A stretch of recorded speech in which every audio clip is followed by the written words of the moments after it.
warahmatullahi wabarakatuh. Hai anak-anak soleh dan solehah, masih bersama saya Dewi Badrul Hadiratus Sifa. Nah, pada pembelajaran kali ini kita akan mempelajari tentang kisah keteladanan Khalifah Umar bin Khattab. Simak videonya baik-baik ya. Kisah keteladanan Khalifah Umar bin Khattab. Siapa sih Umar bin Khattab itu? Nah, Umar bin Khattab memiliki nama lengkap Umar bin Khattab bin Nufail bin Abdul Uzza bin Riyah. Beliau lahir di Makkah 26 Dzulhijjah tahun 581 Masehi. Beliau merupakan khalifah kedua dari Khulafaur Rasyidin. Beliau itu menjabat selama 10 tahun, yakni tahun 633 Masehi sampai 644 Masehi. Ayahnya bernama Khattab bin Nufail al-Mahzumi al-Quraisy, sedangkan ibunya bernama Hantamah binti Hashim. Selanjutnya, apa saja sih sifat-sifat dari Khalifah Umar bin Khattab itu? Yang pertama, pemberani. Karena keberaniannya, beliau dijuluki Al-Faruq, yang artinya sang pembeda. Maksudnya, sang pembeda antara yang hak dan yang batil. Yang kedua, rela berkorban jiwa raga demi Islam. Setelah beliau masuk Islam, beliau rela berkorban demi kemajuan agama Allah, yakni agama Islam. Yang ketiga, cerdas. Karena kecerdasannya, beliau dijuluki Abu Faiz, yang berarti orang yang memiliki kecerdasan. Yang terakhir, tegas. Oleh karena itu, beliau mendapatkan sebutan Abu Hafiz, yang berarti orang yang tegas dan teguh dalam pendirian. Nah, itu tadi adalah biografi singkat dari Khalifah Umar bin Khattab. Selanjutnya, saya akan memberikan tayangan video tentang kisah keteladanan Khalifah Umar bin Khattab. Simak baik-baik ya.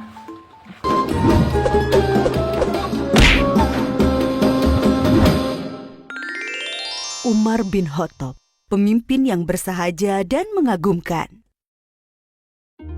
Suatu hari, Nabi Muhammad SAW bersabda sambil menunjuk kepada Umar, "Ini adalah gembok pengunci fitnah. Ia akan menjadi gembok yang mencegah fitnah, perpecahan di antara kalian selama ia masih hidup di tengah-tengah kalian." Hadis riwayat Al-Bazzar dari Qudamah bin Mas'un. Ia biasa dipanggil Umar. Ayahnya bernama Al-Khattab. Lahir di Mekah 13 tahun setelah tahun gajah. Ia termasuk keluarga elit yang sangat dihormati di kalangan suku Quraisy. Awalnya, Umar termasuk orang yang paling memusuhi Islam. Namun setelah masuk Islam pada tahun ke-6 kenabian, ia menjadi salah satu yang paling membela kekuatan Islam. Dengan masuk Islamnya Umar bin Khattab, Allah telah menjawab doa yang telah dipanjatkan Rasulullah SAW 2 hari sebelumnya. Ya Allah, kuatkanlah Islam dengan Umar bin Khattab atau Amr bin Hisham, yakni Abu Jahal. Umar bin Khattab dikenal sebagai orang yang sangat pemberani demi kebenaran dan keyakinan. Ia mengikuti semua peperangan bersama Rasulullah SAW.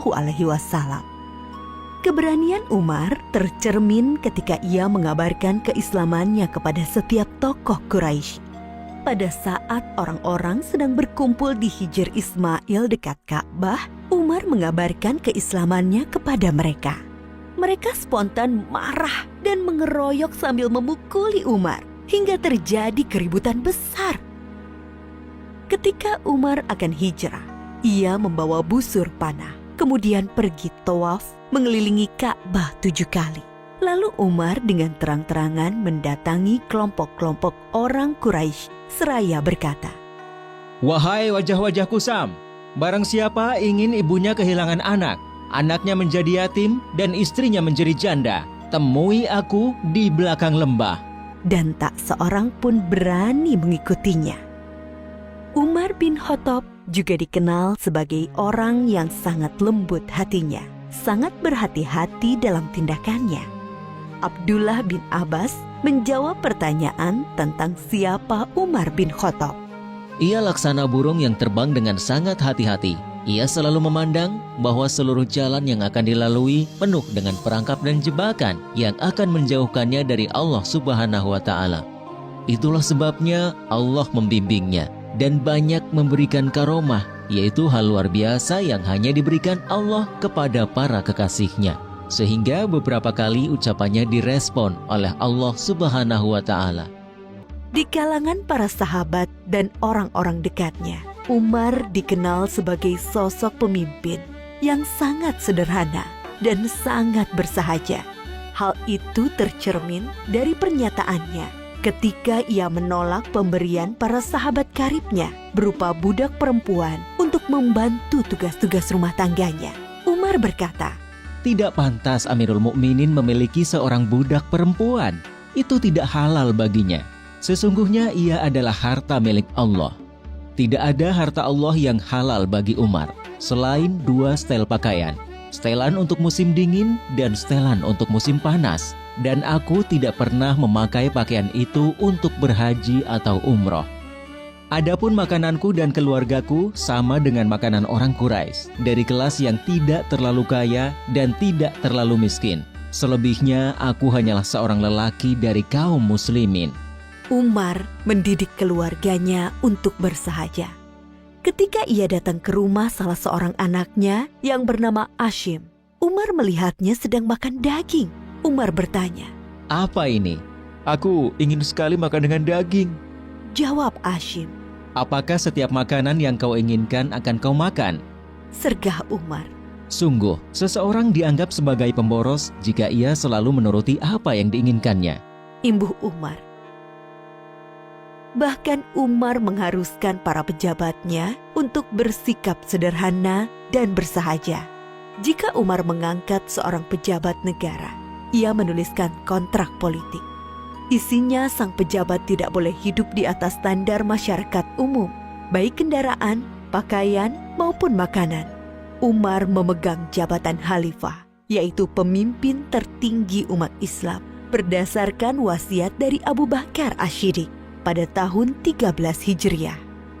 Di masa pemerintahannya, Umar banyak menaklukkan kota-kota besar di beberapa negara di benua Asia dan Afrika, seperti kota Himsho, Aleppo, Antokia di Suriah, Basrah, dan Kufah di Irak, Tobariyah di Yordania, dan beberapa kota lainnya di Mesir, Libya, dan Maroko. Jasa-jasa Umar bin Khattab untuk kaum muslimin sangat banyak.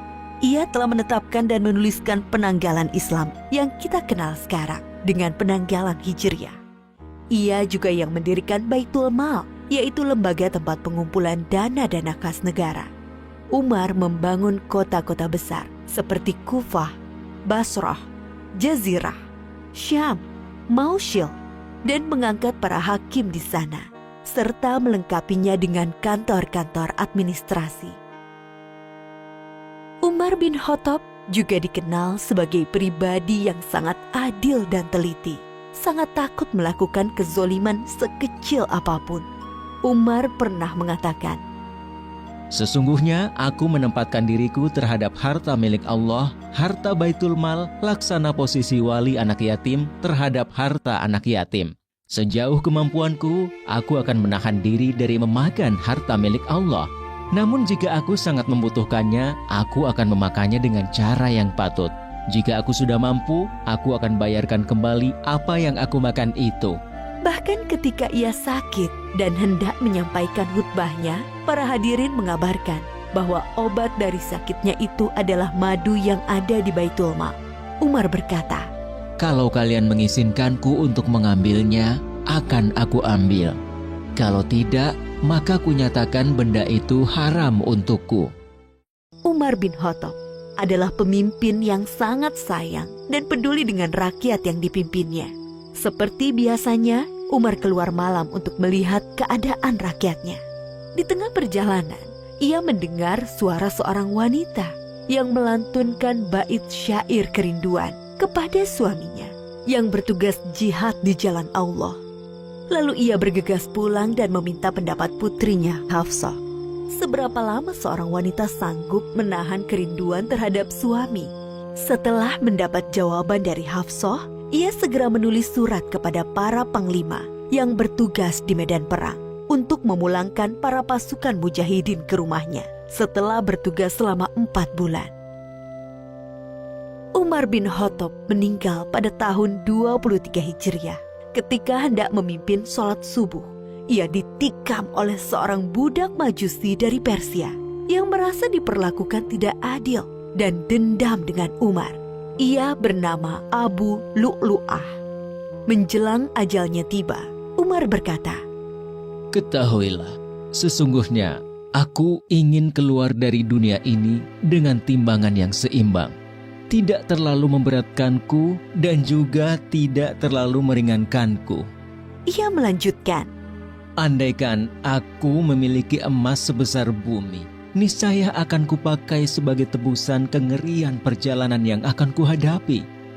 Adapun persoalan khalifah, kuperintahkan agar dimusyawarahkan oleh Utsman bin Affan, Ali bin Abi Thalib, Zubair bin Awam, Abdurrahman bin Auf, Sa'ad bin Abi Waqqas, dan Tolhah bin Ubaidillah.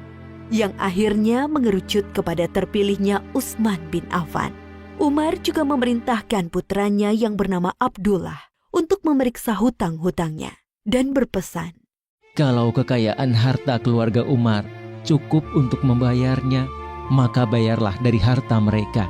Namun, jika tidak mencukupi, maka mintalah dari Bani Adi. Kalau masih tidak mencukupi, maka mintalah dari orang-orang Quraisy. Umar berpesan, Pergilah menemui Ummul Mukminin Aisyah dan katakan bahwa Umar meminta izin untuk dikebumikan bersama 2 sahabatnya. Abdullah pun pergi menemui Aisyah dan mengulangi kata-kata ayahnya. Aisyah menjawab, tadinya aku menginginkan tempat itu untuk diriku sendiri, tapi kini aku lebih mementingkan ia daripada diriku. Dan akhirnya Umar bin Khattab dimakamkan di samping makam 2 sahabatnya, yaitu Muhammad Rasulullah Shallallahu Alaihi Wasallam dan Abu Bakar As-Siddiq radhiyallahu anhu. Dari sosok Umar bin Khattab, kita bisa banyak bercermin dan belajar tentang kepemimpinan hebat yang sangat mengagumkan. Setiap orang hendaklah berusaha membiasakan hidup sederhana, termasuk pemimpin. Meskipun ia mendapatkan banyak fasilitas dari posisi dan jabatannya, alangkah mulia seseorang yang memiliki sifat peduli dan kasih sayang kepada sesama makhluk Allah, termasuk kepada hewan. Begitulah Islam mengajarkan seorang pemimpin yang tegas dan kuat, namun memiliki sifat sayang dan peduli, akan terhindar dari sifat aniaya. Kemuliaan hidup tidak selalu hadir dari kedudukan seseorang, tidak pula ketenarannya. Seringkali kemuliaan hidup lahir dari sifat rendah hatinya, sikap kehati-hatiannya, sikap pembelaannya kepada yang lemah, juga dari karya nyata yang dapat dimanfaatkan orang banyak di sekitarnya. Nah, setelah melihat video tayangan sebelumnya, kita bisa meneladani kisah dari Khalifah Umar bin Khattab. Nah, yang pertama, berani dan rela berkorban dalam kebenaran. Nah, yang kedua, bersikap jujur dan amanah. Yang ketiga, bersikap adil dalam memutuskan perkara hukum. Yang keempat, sayang terhadap semua rakyatnya. Dan yang terakhir atau yang kelima, rendah hati dan mengutamakan aspek kesederhanaan dalam kehidupan beliau. Jadi, itu tadi ialah keteladanan dari Khalifah Umar bin Khattab. Nah, itu tadi merupakan pembelajaran kita hari ini, yaitu tentang kisah keteladanan Khalifah Umar bin Khattab. Semoga bermanfaat. Sekian dari saya. Wassalamualaikum warahmatullahi wabarakatuh. Bye-bye.